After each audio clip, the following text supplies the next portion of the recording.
Some look like hookers. Some of their skirts was up their ass. Some of the heels looked like they had just come off a pole. Bitch just lost her mind. She started going off on Mo. Monique is a big bitch. Andrew invited Dara to dinner because he seen she was round as hell, and he thought that her fat ass might enjoy some French food. They did what they do, sell and ass. They just added perfume to the selling business, that's all. When your clothes say skank, it may not be the best thing to sell. See, when you do clownery, the clown comes back to bite. You're a slut. Well, at least I get paid. You give it for free. You had to come as the whore of charm school. I do not think...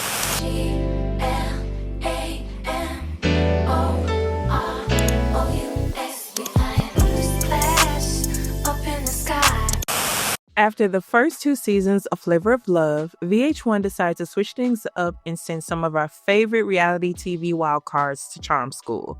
Hosted by Monique, this show brought together 13 girls from both seasons of Flavor of Love, including a few who made very lasting impressions. The goal, to gain self-love, take back their respect, and possibly walk away with $50,000, which in 2007 could actually change your life. Over the course of the show, the girls were introduced to 10 commandments and had to complete 10 challenges designed to test their character, push them out of their comfort zones, and in some cases, expose how far they were willing to go to stay in the game. Monique wasn't just the host, she was the head mistress, the HBIC, and we love to see it. But one of the most unforgettable dynamics of this season was the tension between Monique and Larissa. Back then, I was fully Team Mo, but watching it now as an adult, I wanted to revisit their exchanges with a different lens to see how I felt about it now. Y'all requested this, and the time has finally come to recap Charm School. So with that being said, while watching this season of Charm School, I noticed some things, and I have my thoughts. So, let's get into it. This season consists of 13 girls from the first 2 seasons of Flavor of Love. We had Goldie, Sirius, Hottie, Rain, Smiley, Pumpkin, Toasty, Like That, Buck Wild, Bucky, Crazy, Boots, and Safari. The purpose of Charm School was to give these women tools to revamp their image and become refined, self-respecting women. And this time, Monique was the HBIC tasked to make that happen. One thing we must acknowledge is that no matter her size, Monique's face card has never declined. I mean, never. As Monique came out to greet the girls, she was taken aback by how some of the girls looked. Some looked like hookers. Some of their skirts was up their ass. Some of the heels looked like they had just come off a pole. Monique tells the girls that while they thought the world was laughing with them, the world was actually laughing at them. Her goal was for them to take their power and respect back.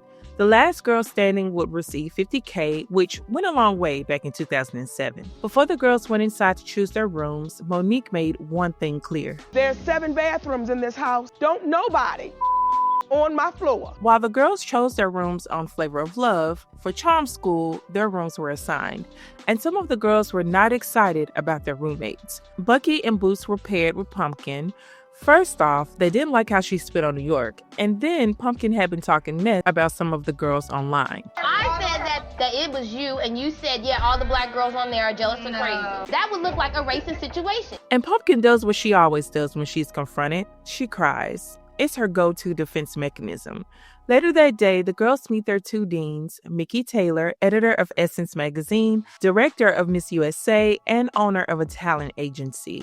Mickey, Keith, and Monique would be the judges for this show. First things first, Mo chose to rid the girls of their nicknames, and we'll be calling the girls by their actual names from here on. All the girls got emotional about this. Some of these names were either stupid or downright disrespectful, so in a way, Monique gave them back some control over their image. Everyone was up for going by their real names except for Crazy.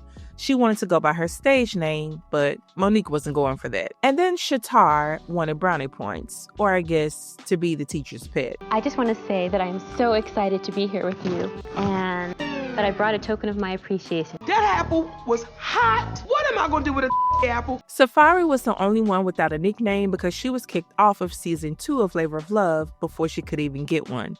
So the girls would have 10 commandments and 10 challenges to go with them. And it was time for the first commandment. Check thyself before thou wreck thyself. It was time for first impressions, so the girls met with Nikki and Keith individually. Monique confronted Brooke about spitting on New York. She asked Brooke if she'd apologize to New York about it. Brooke lied and said yes, knowing damn well she wouldn't. Monique quickly saw through Larissa's tough act. She thought she was immature, and after watching this season, I would have to agree, but we'll get to that. Becky didn't see it for Keith, probably because he made it very clear he didn't see it for her and how she carried herself. I had pretty much said you were the fakest of the group. Am I being too confrontational with you, or? No. What is the hair? Is it a wig? Is it a weave? Is it a... What is it?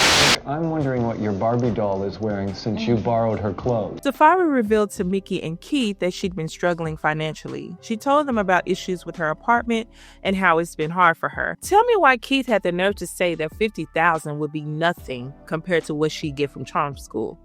Babe, when a person is struggling financially, nothing else matters. Ain't nobody trying to hear about value when it's dollars and cents that you need to improve your situation. Rent was due yesterday, my guy. Read the room. When the girls meet with Monique, they all get emotional. They all started crying right off the bat, like, how you doing? I bet she was so exhausted after meeting with all the girls. Too many emotions in such a short span of time. The next day, the girls learned that they will be going on an overnight field trip. They suspected this would be a camping trip. Now, for some reason, Shatar wanted to bring a fur. I guess she wanted to get mistaken for a bear or something. I don't know. She wouldn't be rooming with me, though. You're not about to put my life in danger. Anyway, the girls get to the campsite where they meet Monique. This is where we get the second commandment. Thou shalt go with girl. Monique told the girls that they would have to walk 2 miles up to their campsite. There were items laid out for them to take with them that they would need when they got there. Things like food, sleeping bags, tents, and water. Thayla immediately has a meltdown and yells at Monique, but child, Mo was not bothered. Bitch just lost her mind.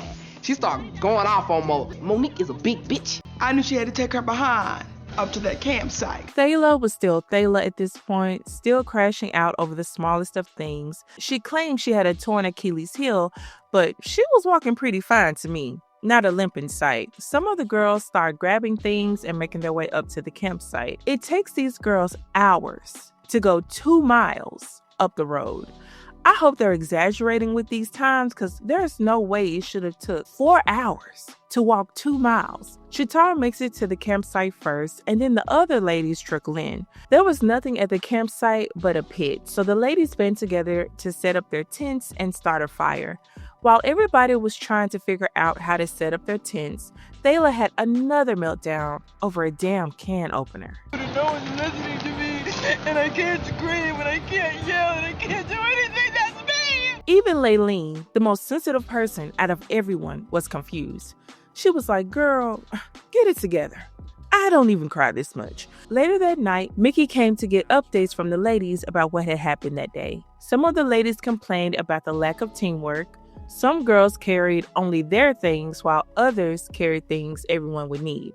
Thayla complained about her ankle again, but Dara wasn't going for her excuses. I woke up this morning, my sciatica was killing me. I put a backpack and 2 of these lawn chairs on my back. I don't have to prove nothing to you. Mickey told the girls that there would be a challenge the next day, and whoever lost would get expelled. She also told them to pick 2 girls to be captains. Laylee nominated herself to be the team captain. Nobody thought she was captain material, but they allowed her to be delusional. Honestly, I can respect the fact that she wanted to step up. So the captains were Layleen and Safari. So the next morning, the girls were woken up by this guy. The challenge for the day involved the girls working together to complete an obstacle course. The 2 captains had to pick their team members. So Safari chose Courtney, Becky, Larissa, Shay, Jen, and Shatar. Well, she was forced to pick Shatar because she was the last girl left. And Layleen chose Thayla, Heather, Dara. When she picked Dara, I knew we were going to lose. I just felt so betrayed because she's bigger. Crystal, and Brooke. Layleen's team goes first, and child, it was a struggle. But ironically, Thayla's Achilles heel was just fine that day. The girls, mostly Dara, struggled to get over this rope fence. Not sure what to call it. The girls had to band together to get her over it. All I could see was ass, and they kept saying, catch her! Catch her! And I was like, Safari's team moves through the course without a struggle. They do really well, so of course her team wins. So someone from Layleen's team was going home that night. For elimination night, the girls had to wear uniforms. Most of the girls didn't mind them, and some opted to make them even sexier. Thayla, I guess sensing that she was number one on the chopping block, met with Monique. While it may have been her goal to get Monique to be sympathetic to her, I fear she made herself seem even more unstable. Sugar, are you getting high?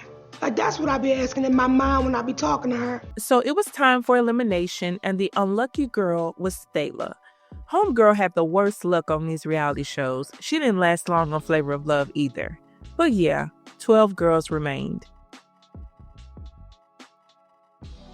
The next morning, Mo gives the girls the third commandment: thou shalt show some class. An etiquette coach, Colette Swan, came to the house to help the girls become young ladies. In Shatar's mind, some of the other girls were in desperate need. You know, as a direct descendant of royalty, I know all about etiquette. Saw that Heather had on hooker heels. You would think she might know better, but maybe that's her day job. The girls are asked to walk, and it was a struggle. Okay, I just saw right up your skirt. You're swinging your butt. You're walking like Prince Charles. Can I ask you why you're wearing those shoes? Kind of stripperish. Colette then asked the girls to walk while balancing a book on their heads, and that's a struggle as well for everyone except Crystal, because you know, she's a model. Next was table manners. They learned how to set up their plates and how to eat and drink properly. Layleen was having a hard time grasping things, so she asked a million questions, and I guess it started to get on Colette's nerves because she then asked her to make a toast. Even though Layleen was nervous, she stood up and gave the toast, which Colette approved. But then the girls started clinking their glasses, which made Colette cringe. Andrew Firestone, the bachelor at that time, was a guest on this episode. He would choose the girls to help him present his new wine collection to some wine experts. To narrow it down, he would talk with all the girls, then choose a few to have dinner with, then choose 2 to have dessert with, and then choose the final girl from there. Initially, the girls had to pair up in groups of 2. The goal was to pair up with a girl you thought you could beat. So Shatar chose Heather and Brooke chose Larissa because she planned to use her immaturity against her. I just thought Larissa was younger. I could use things against her, the fact that I had an education, so I chose to go with her. Shatar decided to be messy by stealing Heather and Brooke's dresses. Now, this was ironic since in season 2 of Flavor of Love, she stated but later denied that she was willing to do this to win, and her antics get under Heather's skin. She got all riled up about her $500 dress. Instead of getting emotional like Heather, Brooke decided to look for it, and she found the dresses hidden in the kitchen. Regardless of what Heather has on, the goal was to rattle her nerves so I can maintain my strength and win. Listen, this weave has got to be part of her image. She can't look at this and think it looks good. No effort was given. While the ladies were meeting with Andrew, Mickey and Monique were watching. Safari paired with Dara, not knowing that Dara was cultured. She'd been to Paris and a few wineries, which impressed Andrew. So she won and Safari was pissed. Andrew invited Dara to dinner because he seen she was round as hell, and he thought that her fat ass might enjoy some French food. Child, here we go with these fat jokes and insults. Crystal chose to pair up with Shay. When Andrew asked if either had fought on TV, Shay had to bow out, so Crystal won. Courtney paired with Layleen, whom she thought wouldn't do well, but her sweet personality shone through and impressed Andrew.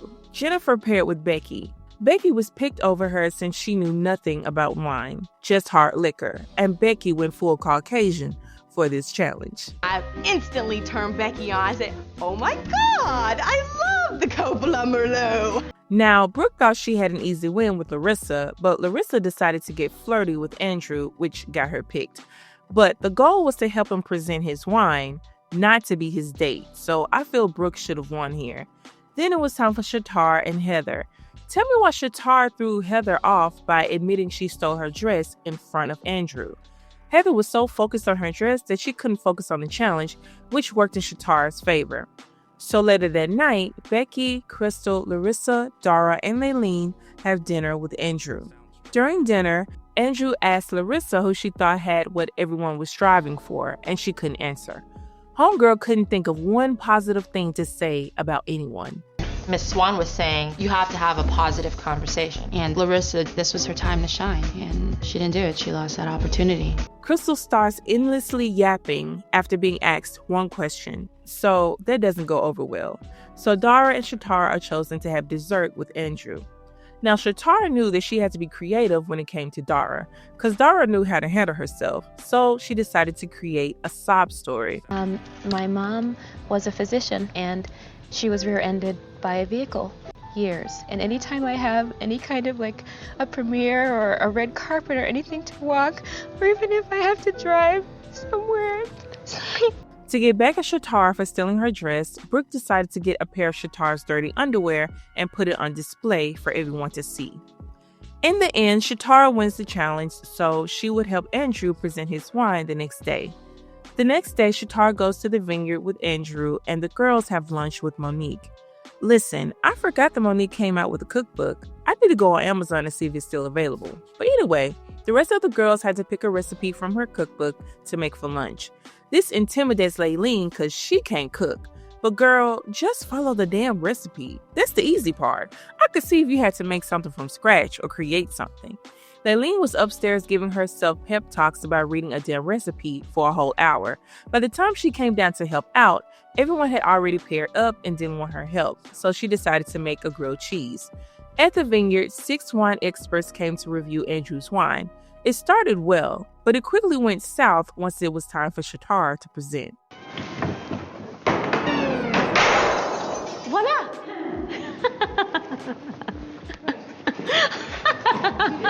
Back at the house, the girls wasted no time putting Layleen on blast for not helping out. When confronted, Layleen tried to ramble about irrelevant things, but Safari put a stop to that real quick. If you wanted to learn to cook, then you should have came down with everyone else and we would have taught you. Yeah, and then after when I came down, everybody said it's too late, but it's too late to change. You know, I believe. What are you talking about? Heather brings up how Shatara stole her dress, and Monique brings up how Heather loves to play victim. Monique warned Heather about how vicious the business could be. If she planned to be a singer, then she'd have to get tougher skin. Plus, she couldn't hate Shatara for playing and winning the game. Monique also makes the girls role play. Safari and Crystal pretended to be each other. My calendar is, 10 people bought it the other day and stuff, but I got a new photographer and stuff because I got new paper. Be Safari, Crystal, and action. And while Crystal tried to defend herself, she then goes on to yap and prove Safari's point. It was finally elimination night. The girls in the bottom 3 were Larissa, Crystal, and Heather. Monique brought up Larissa flirting with Andrew when the challenge didn't call for that. She also brought up Larissa's immaturity. We called you down to the carpet because every time you have to have an adult conversation, you fall back into becoming a child. When the pressure's on, you go right back into being a little girl. Crystal was called out for being loud and forgetting her etiquette during dinner with Andrew, and also complaining about messing up her hair with the book challenge with Colette. In the end, the unlucky girl was Heather, so now 11 girls remained. Today, the girls are told to be dressed to impress in an hour and meet Monique and Mickey downstairs. We learn commandment number 4, thou shalt work with what thou is working with. The guest judge for this challenge was Timothy Snell, a celebrity stylist. Mickey and Timothy give the girls a presentation about how to have a signature look.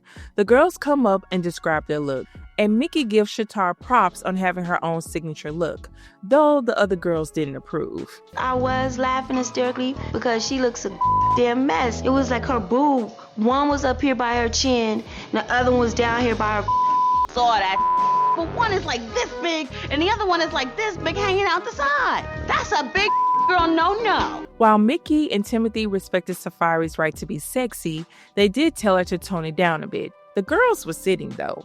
I'll give her that. Safari reminds me of a refugee. She looks like she just escaped from some sort of refugee camp, and I do feel sorry for her sometimes. Mickey and Timothy introduced the girls to Couture.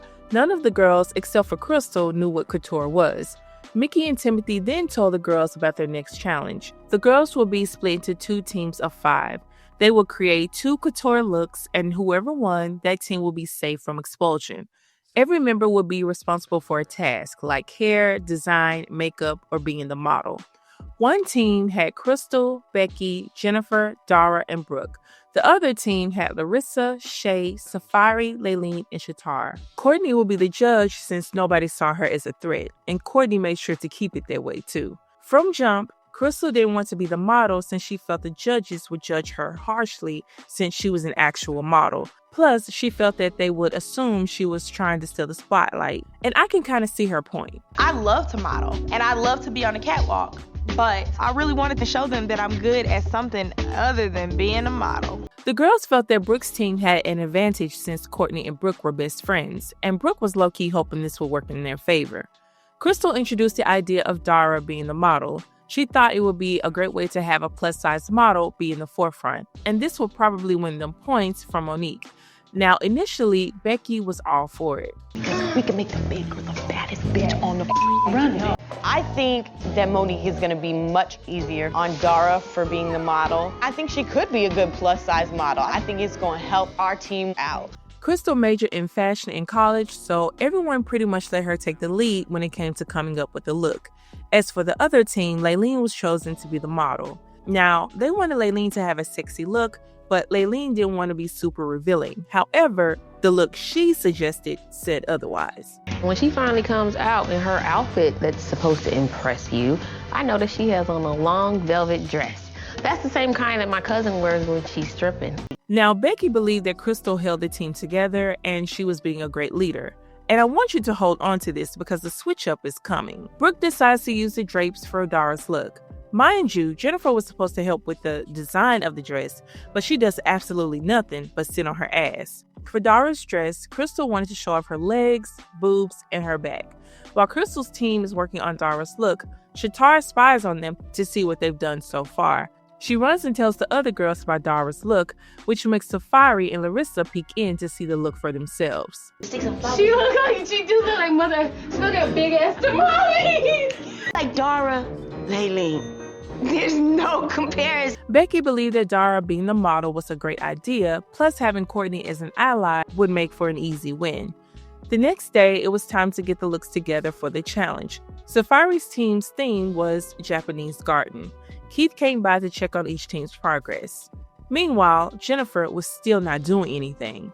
Since Dara couldn't wear the dress with a girdle, since it would show through, Crystal got creative with duct tape.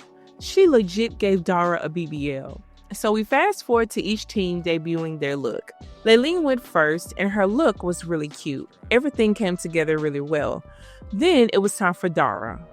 And child. Honestly, the dress really wasn't that bad. But the feathers had to go. They could have done an updo and added the feathers there, or maybe made the dress shorter to show off her legs more.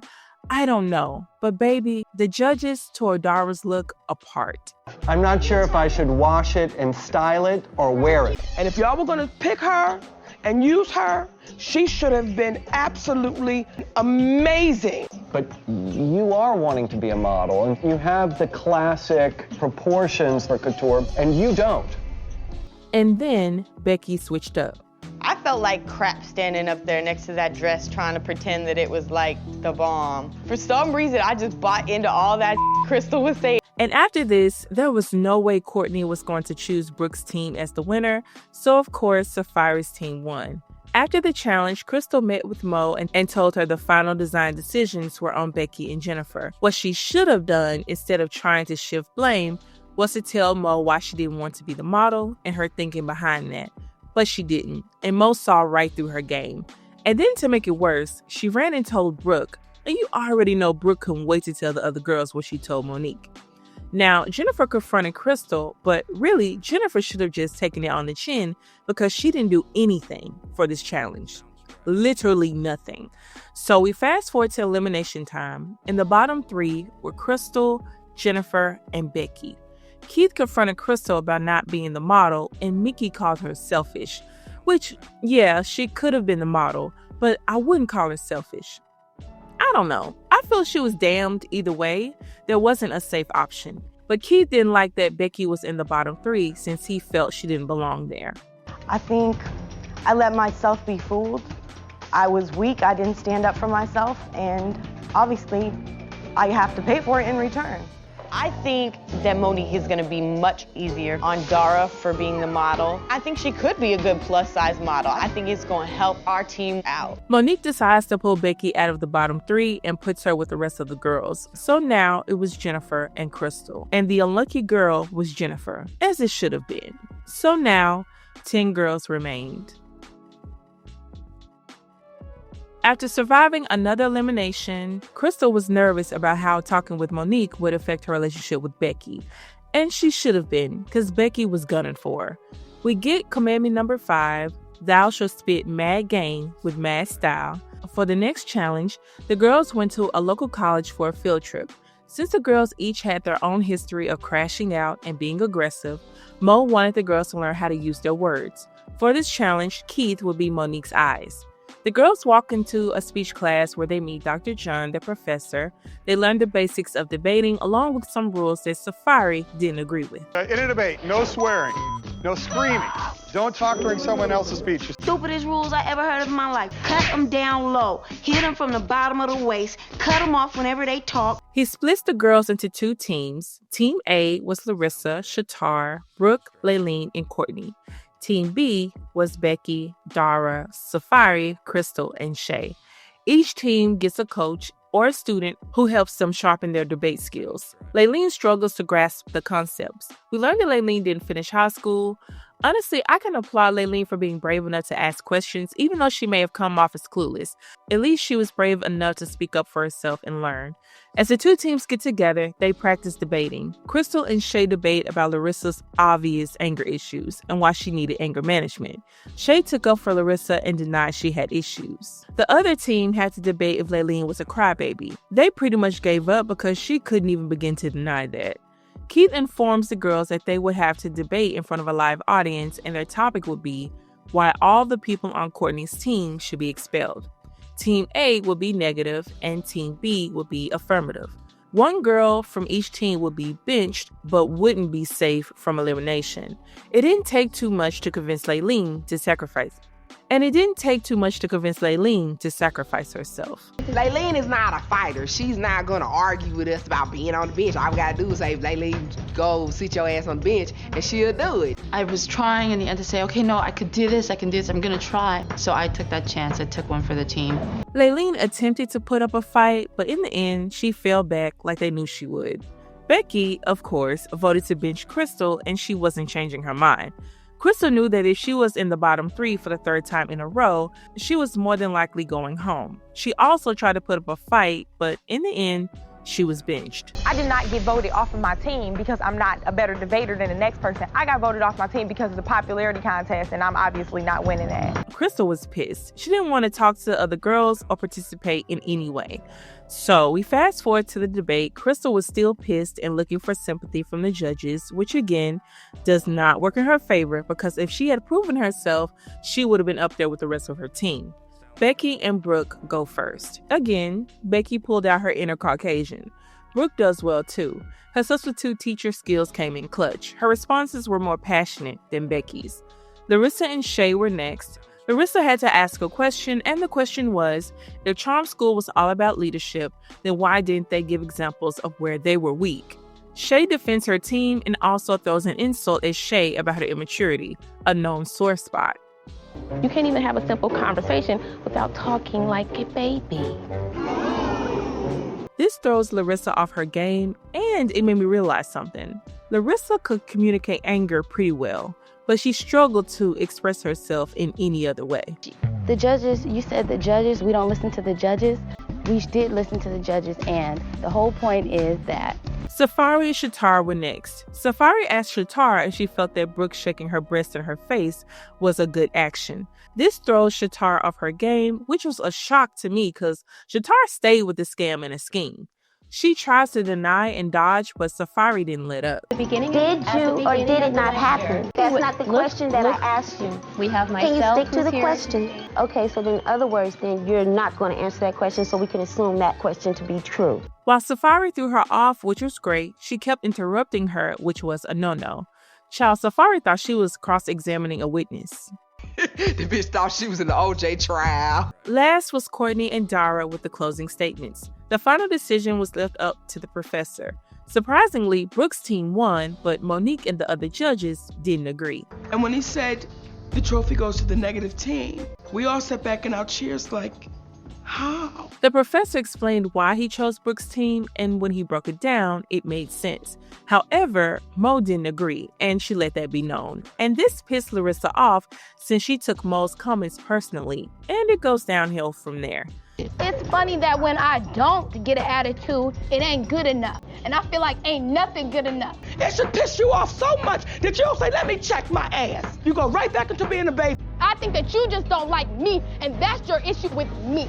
Larissa, as I told you, you ain't that special for me to point you out and say, I don't like you. Because not too long ago, Monique was Larissa. And life will whip your ass if you keep acting like that. And I'ma still stand strong on it. Larissa's team was on her side and felt that her anger was justified. For once. After the debate, the girls went to the campus pub to blow off some steam. Larissa was feeling herself after standing up to Monique. Laylene thought Larissa had done a little too much, so she decided to confront her.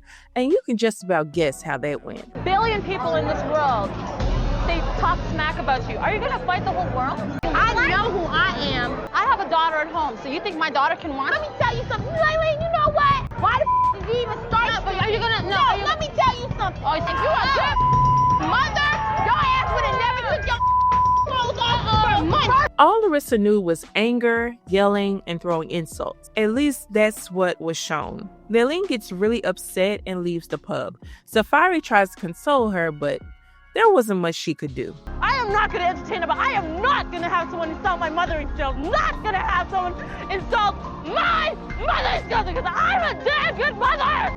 Whoa, you mad, huh? After this, Larissa planned to stay on Laylene's head from then on. She was an official enemy. Well, it was elimination time again. Becky was still gunning for Crystal, and now Larissa was gunning for Laylene. The bottom three were Crystal, Laylene, and Safari. The judges warned Laylene that she was too comfortable playing the background. Laylene admitted to being nervous and buckling under pressure. Laylene is kind of psycho. She seems like one of those people that would come in your room and stand over you and chop you up like 30, 60 times or something, and then afterwards, I'm like, what did I do? The judges didn't understand how Crystal allowed herself to be benched, since again, this was the perfect challenge for her since she loved to run her mouth. It could have been an easy win, but it was really no surprise that the unlucky girl was Crystal. And now, 8 girls remained. On this episode, we learned commandment number 6, thou shalt mind thy money. The girls meet Sarah Thrawn, $1 million business owner who could help the girls create their signature scent to sell. She taught the girls some business and marketing tips to get them started. As usual, Laylene struggled to keep up, but once math was introduced into the mix, some of the other girls struggled as well. And I can't even judge them because math is definitely not my ministry. 3 CEOs are chosen, Shay, Larissa, and Brooke. Each CEO has to pick 2 girls to be on their team. So Shay, Larissa, and Brooke interview each of the girls to pick who they want. In the end, nobody wanted Laylene and Dara, which is crazy because Dara actually had the most knowledge about business. But since Larissa and Shay picked their girls fast, Brooke was left with Laylene and Dara. So the teams went like this. Shay had Becky and Shatar, Larissa had Courtney and Safari, and Brooke had Laylene and Dara. When each CEO announced their team member, they told each girl why they were picked. Since Brooke got stuck with the leftovers, she had to make up her reasons, and Larissa called her out for it. That ain't what you said in the room. And she didn't want you. No, she didn't. The challenge was to sell their signature scent on the street, and whoever made the most money won. Whichever team lost, their CEO would automatically be up for expulsion. So the girls get together and start mixing their scents and coming up with their taglines. And I like Brooke's tagline for her team. When it comes to love, what's your flavor? You like it? After the girls finished mixing their scents, they went home to design their perfume bottles and take pictures for their marketing materials. Brooke's team chose the sexy route. As much as Laylene tried to stay away from being overly sexy, it was always her go-to. The next day, the girls get their perfume and they pour it into their custom bottles. They go to a tourist spot in LA to sell the perfume, and they were given 2 hours to sell it. Brooke's team hits the ground running. Laylene uses what she has to get what the girls need and want. She sprays the perfume on her chest and allows men to smell the perfume on her. So of course, this gets them a lot of sales. Larissa's team decides to tell people that they were donating proceeds to charity. Safari told people it was 100% of their proceeds without informing Larissa, which later bites them in the butt. While Safari was good with getting people to buy their perfume, Courtney was struggling, and Larissa noticed. I'm most worried about Courtney. She doesn't have the aggression that we need in this business. You do, though. She was just standing there for the most part. This was right up her alley. Some guy asks Brooke to spit on him, and she does it. But she got a sale, I guess. Later on that day, Larissa starts picking at Laylene. Laylene didn't pay her any mind. She probably got to the point where she learned to tune her out. Monique called the girls down to announce the winners of the challenge. Larissa's team made $165 after $1 of each sale was removed for charity. Shay's team made $318 after removing what was allotted for charity. Since Brooke never agreed to donate to charity, all of their sales were counted, which ended up being $463. So they won the challenge and were safe from expulsion. They must have been selling some on the side because there's no way people would have just bought that perfume. They just added perfume to the selling business, that's all. So Shay, Larissa, and another girl would be on the carpet for elimination. Later that night, Larissa was on the phone with her man, but for some reason, her call disconnected. She saw Brooke coming down the stairs with a smirk on her face and immediately believed Brooke had disconnected the phone. So, of course, she starts crashing out on Brooke. I ran downstairs when I heard all the commotion, and sure enough, who's causing a fight? Larissa is. Larissa was so upset about the phone that she went to see Mo. She asked Monique if she was going home that night, because if she was, she wanted to fight Brooke. After hearing Larissa's side, Mo called for Brooke to come in and tell her side. Brooke revealed that Larissa called her a white bitch. Monique called Larissa out for being disrespectful and racist. She makes the girls apologize to each other. I don't know why, because they clearly didn't mean that shit. So we fast forward to elimination. The bottom three were Courtney, Shay, and Larissa. The judges called Courtney out for coasting throughout the competition, which was very true. She didn't want to rock the boat with anyone, and it worked for her for the most part. She didn't want to become a target and have to play dirty. Mo told Larissa she'd been a handful the entire time, and her fight with Brooke that night proved her point. Unfortunately, the unlucky girl was Courtney, but there was a parting gift. Mo invited her to open up for her on her comedy tour. It wasn't $50K, but it was great exposure. So, a win is a win, period. So now, 7 girls remained. We learned commandment number 7, thou shalt pay it back. For this challenge, the girls had to go through their clothing and donate their items to a local charity thrift store. The twist to this challenge was that whoever was expelled, their team member would be expelled as well. Now, Safari wasn't feeling this challenge since she didn't have much to begin with. What she was being asked to give, she herself needed more of it. On the other hand, Shay was confident that she'd get the most money for her things since they were mostly name brand. And Shatar knew her couture items would sell well also. I spend most of my money on couture, which is like my favorite thing to wear. It just feels really good. And I'm like, are they going to be able to benefit from these gowns? We'll see. That hair wasn't couture though. So the pairs were Brooke and Laylene, Dara and Shatar, Larissa and Shay, and Becky and Safari. Safari felt discouraged about not having much to give, but she still chose to donate everything she had. Laylene opted to pawn her mom's rings to charity. Her mother had passed from cancer some years ago, and this was the last keepsake of hers. Listen, I don't care how much I needed that $50K. I wouldn't have needed it that damn bad. Some things are not worth losing or giving away. She can always replace her clothes, but that's like her mom. You know, her mom can't give her another ring. When Mickey came to check on Becky and Safari, Safari got emotional about not having much and forcing Becky to give more. Becky didn't mind giving more, and I love how she was so sweet with her, how she acknowledged how Safari felt and had her back. You giving some right now that mean more to you than, amount of money can spend. Don't trip because you don't have a lot of that don't mean. Safari, she put her team ahead of herself. I am so happy I picked Safari as my partner. Brooke and Laylene were the first to donate their things. A lot of Laylene and Brooke's items were not up to par. When your clothes say skank, it may not be the best thing to sell. After they gave all they could give, or what they would get a good amount for, Laylene decided to top it off by selling her mother's rings. Brooke again tried to discourage her from doing so, but she did it anyway. She only got $90 for them, but Laylene made peace with it and felt her mother would be proud.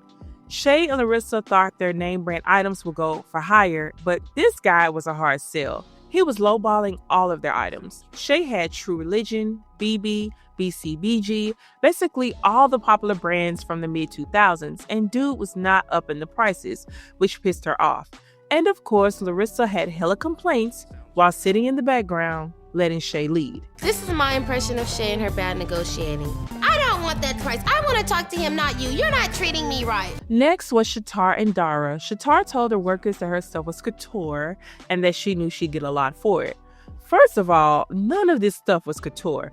And second, these clothes were in awful shape. From an award show. That funny smell. We don't take items that are stained like that. Which are on the inside, on the interior. Correct. And it has a strange smell to it. All her things were either stained or ripped. Now, Dara depended on Shatar to give her couture items, so she didn't have to give away so many of hers. But unfortunately for her, Shatar's items were not as valuable as she hyped them up to be. He was like, stain, rip. I was like, how the hell you gonna sell that? Last was Becky and Safari. They didn't want any of Safari's items. The more they refused her items, the more irritated she got. But she really gets upset when they offered her $15 for some $200 UGG boots. Honestly, I would have been pissed because I know damn well they plan to up the price after ripping her off. But Safari starts getting emotional and starts lashing out at the workers. She goes to the back of the store to cry while Becky has to continue to offer up her things. Realize, of course, it's a team, you know, in terms of it's both of you and the total is based on both of you. I do understand. Trying to sell as much as possible right now. I don't want to. I mean, what can she do? I would have kept going too. Becky had more stuff to offer anyway. Eventually, Safari remembers that this was a team effort and she didn't want to leave Becky hanging. So she got her stuff together and continued the challenge. After the girls got home, Dara felt bad that Safari gave away all her stuff. So she told her she could grab some of her things if she wanted. Instead of being grateful or at least saying thank you, but no thank you, she accused Dara of trying to make her a charity case. It ain't that you gave what you could give. You did that for extras so you could look like you was doing something really nice. And it ain't coming from your heart. Dara's trying to treat me like a charity case. Fake ass work. The girl was literally trying to be nice, and she called her a fat ass. She couldn't say anything else to me from then on. Monique called the girls down to reveal who won the challenge. Dara and Shatar made $642. Becky and Safari made $868. Laylene and Brooke made $823, and Larissa and Shay made $871. Larissa and Shay were the winners until Laylene gave up her mother's rings, which brought their total up to $913. Their prize, other than being exempt from expulsion, was a shopping spree at Forever 21. Along with winning the shopping spree, they could pick a team to bring with them. Now, the obvious person to pick was Safari and Becky's team since Safari had given away everything, but they chose Shatar and Dara, two people who probably couldn't even find their size at Forever 21 back then. I don't even think Forever sold plus size in stores until the late 2010s. They probably didn't even sell it online at that point. While the other girls were home, Larissa came up with a plan to steal some of Laylene's things and hide them under Shatar's mattress to set her up. Safari felt bad about how she acted during the challenge, and she was still upset at Dara, so she went to talk to Mo. She tells Mo about Dara trying to offer her some clothes, and she talks about why she reacted the way she did during the challenge. When my dad died, they took everything. And when people take my property or take something that belongs to me, I feel like I have to fight for it. That incident that happened on Flavor of Love totally made sense because that bed in that moment was her bed, and I will fight you for what belongs to me. I still don't understand why she was so pissed off at Dara. That will never make sense to me. The other girls come home from their shopping spree, and Layleen instantly notices that her pictures of her mom and kids were gone. So she begins looking around the room and under each of the beds. She doesn't find it. She asks Larissa and Shay to let her know if they find it. Of course, they pretended to be concerned, knowing damn well they had something to do with it.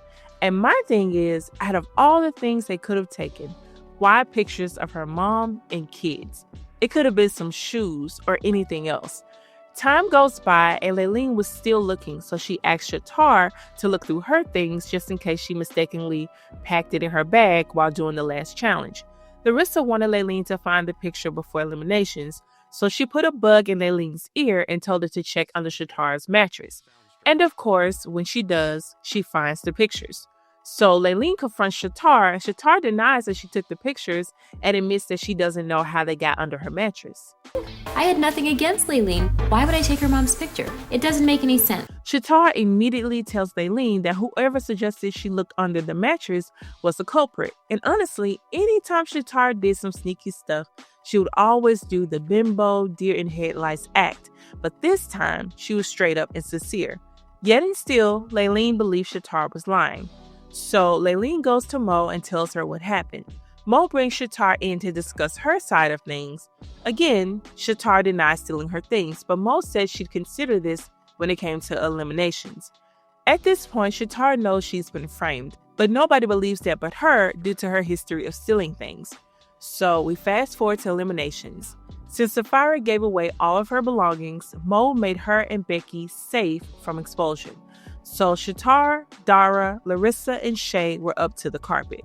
Mo brings up the stolen pictures. She asks each girl if they stole the pictures. The truth was obvious. Larissa or Shay? No, I did not. I didn't take them. And that's when Mo should have pulled Shay to the side and questioned her some more. Since they couldn't prove anyone else stole the pictures, they had to go on Shatar's history. See, when you do clownery, the clown comes back to bite. So, unfortunately, Shatar was expelled, and since Dara was her teammate, she was expelled too. I really learned something from this. Damn. And then Mo gave a final warning. If it was not Shatar, whoever it was, I guarantee you, it's gonna come back to you tenfold. Mo surprised Layleen with her mother's rings. Layleen had made peace with the rings being gone, but having them back meant the world. I'm so happy she got them back though. I feel she would have regretted it eventually, but that just showed how genuine Layleen was. Meanwhile, Larissa felt zero remorse. Shatar and Dara went home, and I'm glad they did because they fell right in my trap. And 6 girls remained. Larissa was still on a high after her scheme to get Shatar out of the house worked. While rewatching this is around the time when I knew that Shay and Larissa would eventually fall out. Having a friend like Larissa seems hella dangerous. We are on commandment number 8, thou shalt represent. We meet guest judge Kevin Frazier, a media correspondent. Kevin came to give the girls some media training. I don't even think they give media training anymore. It used to be mandatory for entertainers back in the day. While all the girls were in need, Larissa, child, she needed it desperately. Larissa, you were in a radio interview and you gave up the winner of the Flavor of Love. I never said anything. But let me just show you something. I have the transcript right here. No, those aren't correct. So you think they just made it up? I know what they said to me. Right, but so do we. It was on the radio. It went out over the airwaves. I mean, Kevin gives the girls basic rules and brings each of them up to see how they respond to certain questions. Kevin brought Becky up to ask her about the shoes she threw in New York. Within 5 seconds, he led her to look like an alcoholic, even though she didn't even drink that much. It was clear that the girls needed some help when it came to dealing with the media. So we fast forward to the girls' challenge. The girls will be testing out their newly acquired media training. And of course, there was a special guest who was most definitely going to challenge them. New York, with her freshly done boobs. Brooke was up first. She gets caught up when New York asks if she didn't get along with the other girls in the house, and Brooke admits that she didn't get along with Larissa. Safari was next. She was a bit thrown off by New York's recent boob job. New York went and got her boobs done, and they still sagging. Maybe she should go see Layleen's doctor. Safari does very well during the challenge. New York throws her different questions, and she avoids each one in her own clever way. So have you punched anyone dead in the face yet? Oh, girl, no. I'm there at Charm School to change those type ways, not to enhance them, so no. Girl, you're looking really ridiculous. Them candy apple red tips. Girl, that's not candy apple red, this pink. Larissa was next. She survived, surprisingly. Laylene and Shay do well also. Everyone was worried about Becky in New York. Becky looks so pretty here, and is it me? Or does she kind of resemble the group chat girl from TikTok? Just a little bit. But anyway, Becky falls right into New York's plan and takes the bait and tells New York everything she needed to know. It was funny seeing New York mind her manners and act somewhat normal when she was next to Monique. I feel she knew she had to simmer down because we all know she could be quite extra.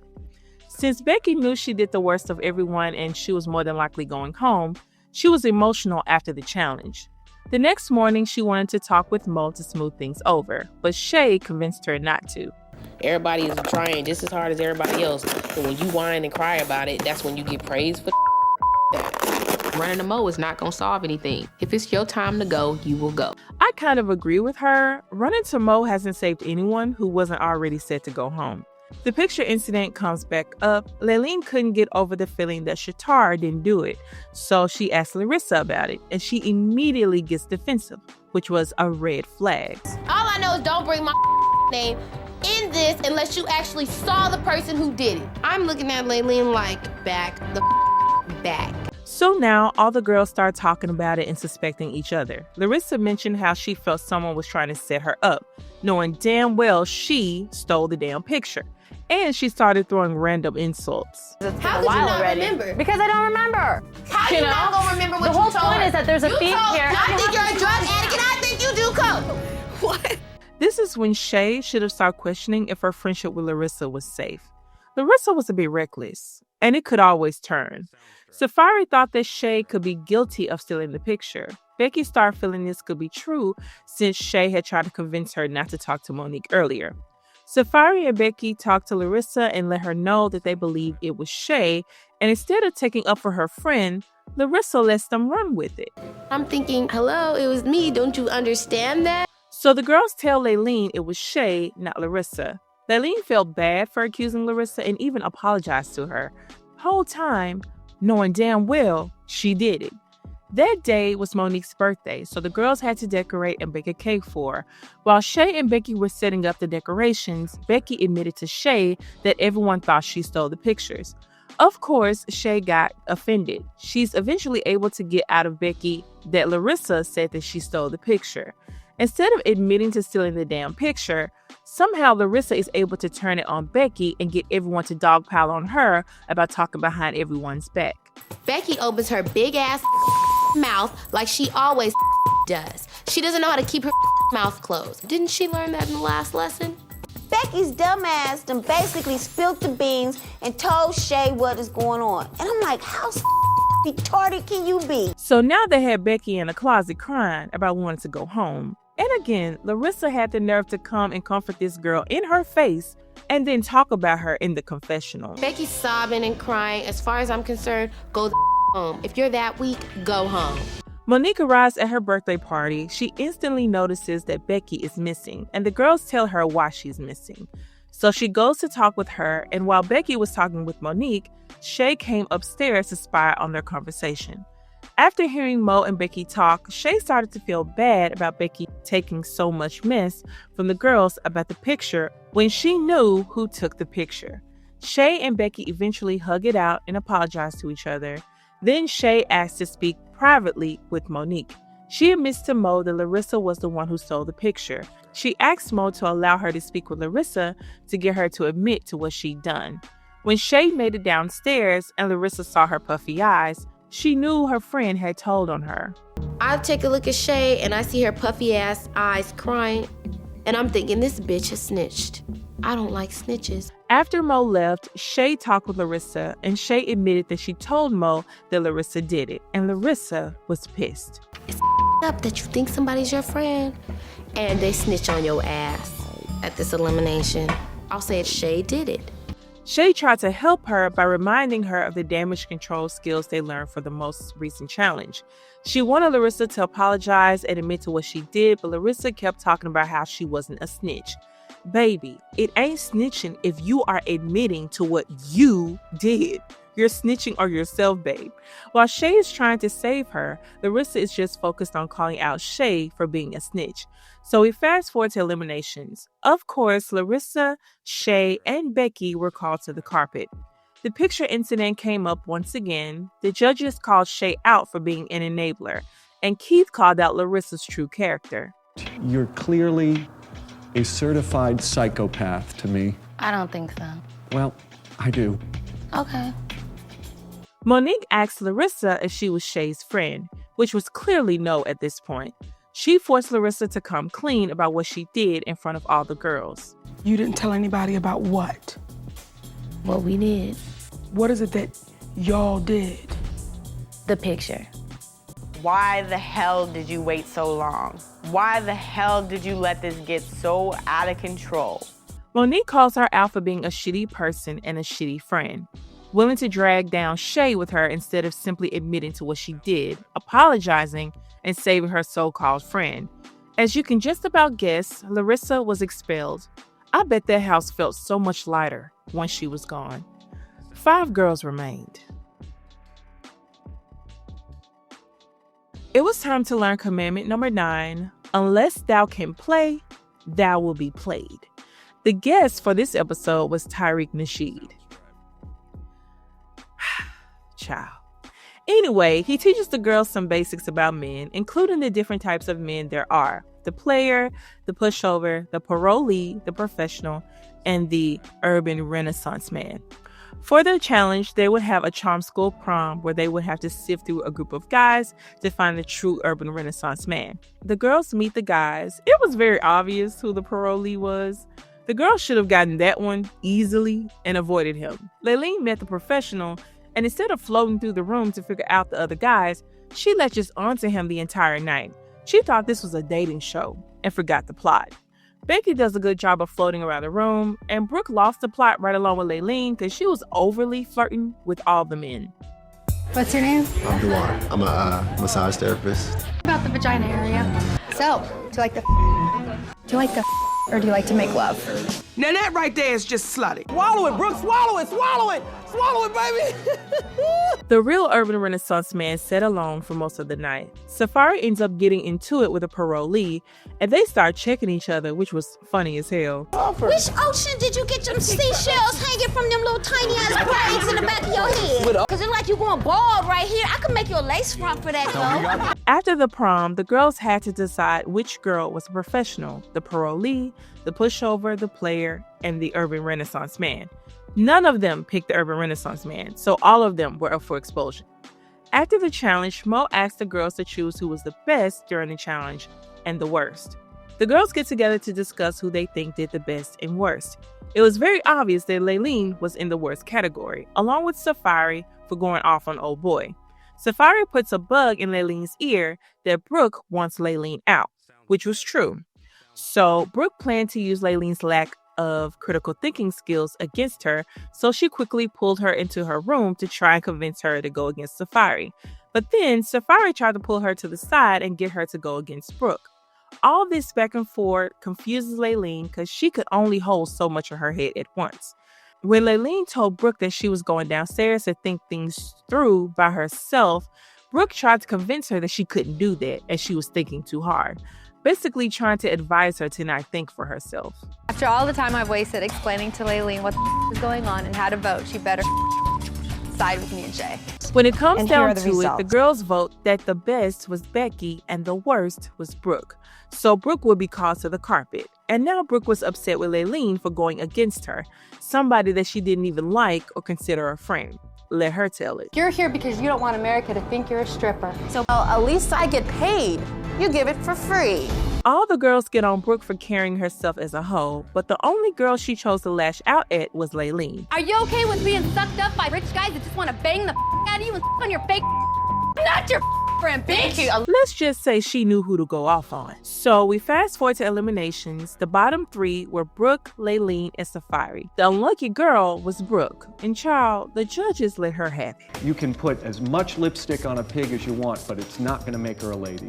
Your behavior last night was a disgrace. You had to come as the whore of charm school. I do not. And of course, she played the victim. She let me out of the house. She didn't say like all the good things. She just says, you're a whore, peace. Like, I mean, and we're supposed to look up to that? And then proves Mo's point. I am not the whore of charm school. I just like my. And now, 4 girls remained. Since episode 10 was a recap episode, we won't discuss that. So we're moving straight into episode 11. So now it was time for the girls to show what they learned at charm school by completing a final exam. All the girls still felt a way about Shay due to the picture fiascos, so Shay stayed to herself. The last commandment was, thou shalt be fully fabulous. For the last challenge, the girls would be tested on the knowledge they've gained at charm school. They had an hour to study for the test. Safari and Becky studied together. They planned not to give Laylene any questions and instead to throw all their questions at Shay so she could get expelled. Laylene was lucky that they didn't set their sights on her because, to be real, she would have been an easier target. But they really wanted Shay out of there. So during the test, Shay gives them a good fight, but she eventually missed 3 questions, so she was expelled. But instead of Shay going home, Mo pulled her to the side and asked for her help. The remaining girls had to write a speech about how charm school helped them and how they plan to apply what they learned to their lives. When it was time to deliver their speeches, they learned that Shay would be judging them, making them quickly regret how they treated her. Honestly, these speeches tore me up. Laylene's speech centered around wanting to be better for her kids. She also mentioned wanting to prove herself wrong and challenge herself. I've learned to deal with people in less than perfect situations, to make strong decisions, to accept and love myself, and not to settle for anything less. I am a strong, loving, intelligent woman. Mo was so proud. Laylene deserved to feel proud of herself. She never changed who she was despite the girls constantly coming for her. She remained just as sweet, just as kind, never backstabbing anybody. And at the same time, she grew and gained the confidence she needed. Then it was Becky. Becky's speech was also good, but what really got to me was when she promised to split her $50K with Safari if she won, knowing that Safari needed it more than anybody. Becky was a true girl's girl and a friend. Seeing my partner give away everything she had inspired me. My dream is to be able to help those who helped me. If I was to win, half of my prize would go to Safari. But Safari's speech was what really took me out. Throughout this whole season, we were constantly reminded that Safari struggled. She didn't have much, not even a stable place to call home, yet she played the hell out of each challenge and then used her struggle as a crutch. She deserved to win more than anybody. $50,000 means a home, a place where I'll go inside and don't have to worry about because I'm not sleeping with somebody that I get kicked out. Where I could go inside and I could put something down and I don't have to worry about somebody coming back and picking it up and taking it away. Safari's speech made everyone emotional. Listen, I would have handed her the check right there. Like, go ahead, girl. Just take it. After listening to each girl's speech, Shay struggled with choosing who would be eliminated, so Mo had to decide for her. So Becky was eliminated, and she was fine with it. So now, it was Laylene and Safari. I highly approved of the final 2. They were the most genuine out of all the girls. Safari and Laylene get glammed up for the finale.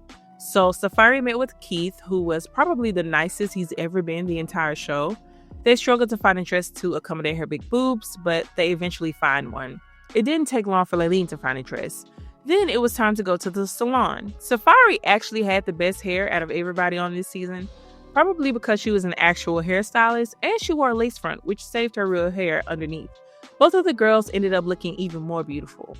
I won't leave you in suspense. While both girls were deserving, Safari won. While Safari won the $50K, Laylene won a modeling contract with Keith, and this was the end of Charm School. Now, on to the reunion. During the reunion, we catch up with all the girls and Mo. The first girl we catch up with was Shatar. Mo brought up how Shatar loved to talk down on the other girls and how that wasn't cool.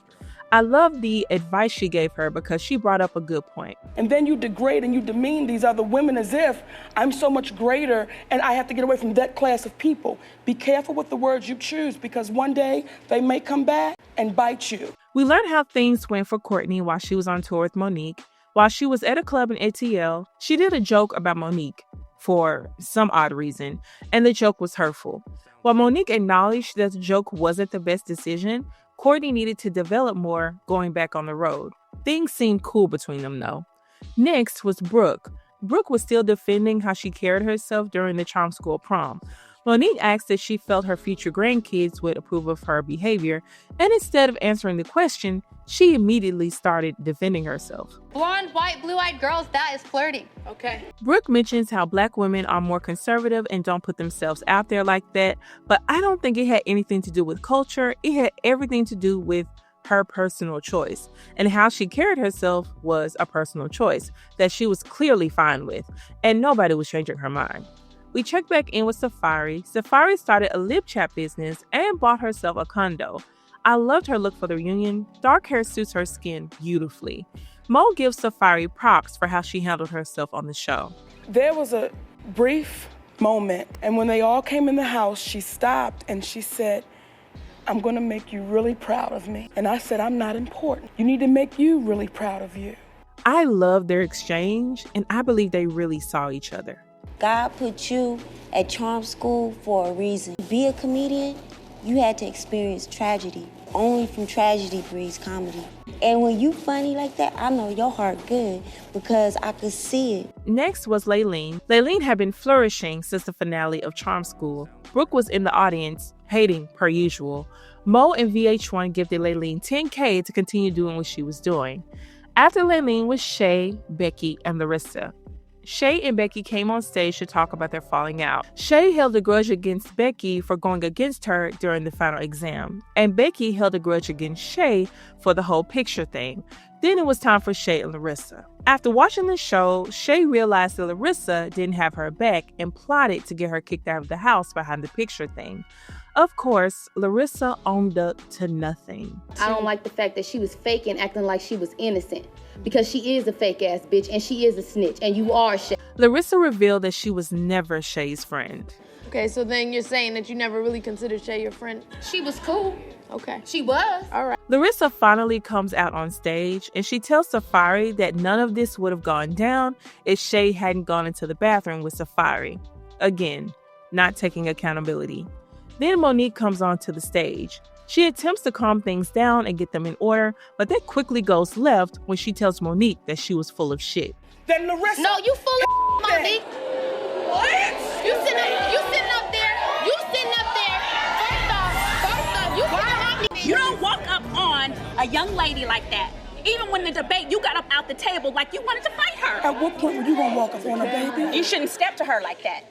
Now that I've heard you, could you hear me? Yeah, I'll hear you. I don't have nothing but love for you, sister. I got nothing but love for that one. You didn't show her that. You never encouraged her throughout the whole show. This is supposed to be for these women to grow, to make them better. You never did that. Larissa was the way she was for a reason. And this was years in the making. The whole time Monique was trying to talk to Larissa and her mother, Larissa's mom absorbed nothing. Both of them were in defense mode. So unfortunately, there wasn't any resolution between Mo and Larissa. Honestly, before watching this season, I was interested to see how I would feel about Mo and Larissa's exchange. I feel Mo was coming from a good place. She saw herself in Larissa and she tried her best to make her see that she was handling situations in the worst way. Larissa was so aggressive, and I hate to use that term for Black women, but she was. She only knew how to respond to things one way, with anger, and it never changed. It never got lighter. It stayed this way throughout Flavor of Love, and especially during Charm School. She never took accountability and always considered herself the victim. She was a lot. At the same time, she was 22, still very much a baby. So these behaviors were carried over from childhood. So again, what was going on in her home to where she felt she had to fight the world on a daily basis? Probably a lot. But with that being said, that was the end of Charm School Season 1. Anyway, thanks for watching this recap. Please like, comment, and subscribe if you haven't already. You have 1 month to catch up on Being Mary Jane, because that will be our next full season review. And y'all, it's a lot. I watched the first episode not too long ago. Her family had me stressed, especially that damn niece. Also, we will continue to cover cheaters. So with that being said, there won't be a video next week, but I'll be back in no time. See you next time, you guys. Bye.